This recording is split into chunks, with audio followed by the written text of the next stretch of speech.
-3, -2. Útkoman er -5.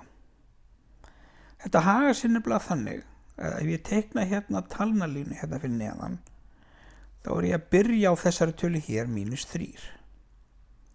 Það sem gerist síðan er að ég er að fara til vinstri 2 tölur í viðbót. Það er að segja frá -3 er ég að fara 2 tölur til vinstri. Hvert er ég þá komin? Jú, ég er komin í -5.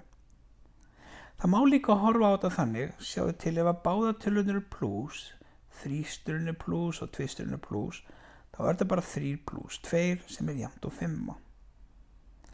-3, -2 haga sér eins og plústölurnar, bara mínusmegin. Það er að segja að þú ert með -3 og svo bætist -2 við og útkoman verður þá -5.